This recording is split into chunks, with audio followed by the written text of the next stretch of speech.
Clip number 885۔ اس clip میں آپ قرآن پاک کی سورہ حج کی آیت نمبر 26 سے 28 تک کی تلاوت، ترجمہ اور تفسیر قرآن صراط الجنان سماعت فرمائیں گے۔ بسم اللہ الرحمن الرحیم۔ ترجمہ: اللہ کے نام سے شروع جو نہایت مہربان رحمت والا ہے۔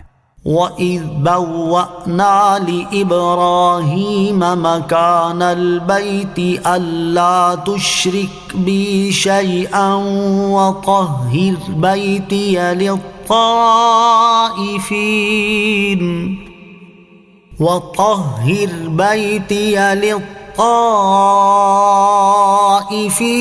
وَالْقَائِمِينَ وَالرُّكَّعِ السجود۔ ترجمہ: اور یاد کرو جب ہم نے ابراہیم کو اس گھر کا صحیح مقام بتا دیا اور حکم دیا کہ میرے ساتھ کسی کو شریک نہ کرو، اور میرے گھر کا طواف کرنے والوں اور قیام کرنے والوں اور رکوع سجدہ کرنے والوں کے لیے خوب صاف ستھرا رکھو۔ وَإِذْ بَوَّأْنَا لِإِبْرَاهِيمَ مَكَانَ الْبَيْتِ، اور یاد کرو جب ہم نے ابراہیم کو اس گھر کا صحیح مقام بتا دیا۔ کعبہ معظمہ کی عمارت پہلے حضرت آدم علیہ السلام نے بنائی تھی، اور جب حضرت نوح علیہ السلام کی قوم پر طوفان آیا تو اس وقت وہ آسمان پر اٹھا لی گئی۔ پھر جب حضرت ابراہیم علیہ السلام کو کعبہ شریف کی عمارت دوبارہ تعمیر کرنے کا حکم دیا تو اللہ تعالیٰ نے اس کا مقام بتانے کے لیے ایک ہوا مقرر کی، جس نے اس کی جگہ کو صاف کر دیا جہاں پہلے کعبہ معظمہ کی عمارت موجود تھی۔ اور ایک قول یہ ہے کہ اللہ تعالیٰ نے ایک بادل بھیجا جو خاص زمین کے اس حصے کے اوپر تھا جہاں پہلے کعبہ معظمہ کی عمارت تھی۔ اسی طرح حضرت ابراہیم علیہ السلام کو کعبہ شریف کی جگہ بتائی گئی اور آپ نے اس کی پرانی بنیاد پر کعبہ شریف کی عمارت تعمیر کی۔ اللہ تشرک بی شیئا، اور حکم دیا کہ میرے ساتھ کسی کو شریک نہ کرو۔ کعبہ شریف کی تعمیر کے وقت اللہ تعالیٰ نے حضرت ابراہیم علیہ السلام کی طرف وحی فرمائی کہ میرے ساتھ کسی کو شریک نہ کرو، اور میرے گھر کو طواف کرنے والوں، قیام کرنے والوں اور نماز پڑھنے والوں کے لیے شرک سے، بتوں سے اور ہر قسم کی نجاستوں سے خوب صاف ستھرا رکھو۔ وَأَذِّن فِي النَّاسِ بِالْحَجِّ يَأْتُوكَ رِجَالًا وَعَلَى كُلِّ ضَامِرٍ يَأْتِينَ مِن كُلِّ فَجٍّ عَمِيقٍ لِيَشْهَدُوا مَنَافِعَ لَهُمْ وَيَذْكُرُوا اسْمَ اللَّهِ فِي أَيَّامٍ مَّعْلُومَاتٍ عَلَى مَا رَزَقَهُمْ وَيَذْكُرُوا اسْمَ اللَّهِ فِي أَيَّامٍ مَّعْلُومَاتٍ عَلَى مَا رَزَقَهُم مِّن بَهِيمَةِ الْأَنْعَامِ فَكُلُوا مِنْهَا وَأَطْعِمُوا الْبَائِسَ الْفَقِيرَ۔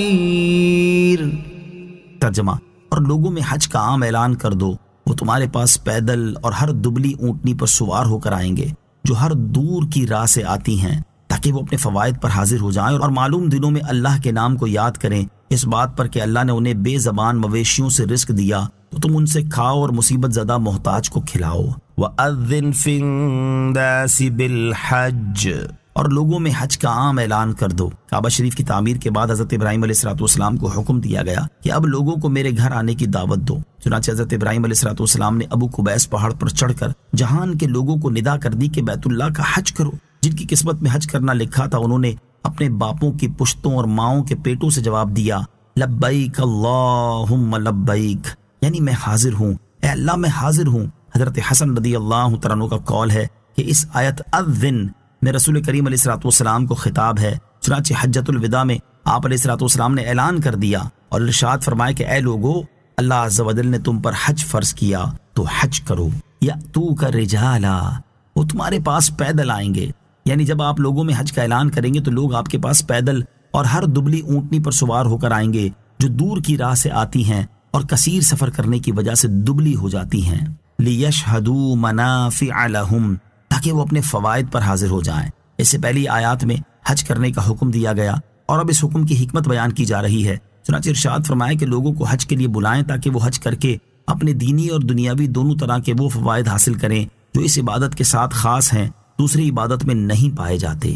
حج کا دینی اور دنیاوی فائدہ، حج کرنے والے کو دینی فائدہ تو یہ حاصل ہوتا ہے کہ اللہ تعالیٰ اس کے گناہ بخش دیتا ہے اور وہ گناہوں سے ایسے پاک ہو کر لوٹتا ہے جیسے اس دن گناہوں سے پاک تھا جب وہ ماں کے پیٹ سے پیدا ہوا تھا۔ چنانچہ حضرت ابو ہریرہ رضی اللہ تعالیٰ عنہ سے روایت ہے، حضور اقدس علیہ الصلوۃ والسلام نے ارشاد فرمایا، اور یہ بخاری شریف کی حدیث ہے، کہ جس نے اللہ تعالیٰ کی رضا کے لیے حج کیا اور حج کے دوران کوئی فحش کلام کیا نہ فسق کیا تو وہ گناہوں سے ایسے پاک ہو کر لوٹے گا جیسے اس دن تھا جب وہ ماں کے پیٹ سے پیدا ہوا۔ ترمذی شریف کی حدیث حضرت عبداللہ ابن مسعود رضی اللہ تعالیٰ عنہ سے روایت ہے، حضور پر نور علیہ الصلوۃ والسلام نے ارشاد فرمایا، حج و عمرہ محتاجی اور گناہوں کو ایسے دور کرتے ہیں جیسے بھٹی لوہے، چاندی اور سونے کے میل کو دور کر دیتی ہے، اور حج مبرور کا ثواب جنت ہی ہے۔ اور دنیاوی فائدہ یہ ہے کہ حج کے دنوں میں لوگ تجارت کر کے مالی نفع بھی حاصل کرتے ہیں۔ وَيَذْكُرُ اسْمَ اللَّهِ فِي أَيَّامٍ مَّعْلُومَاتٍ، اور معلوم دنوں میں اللہ کے نام کو یاد کریں۔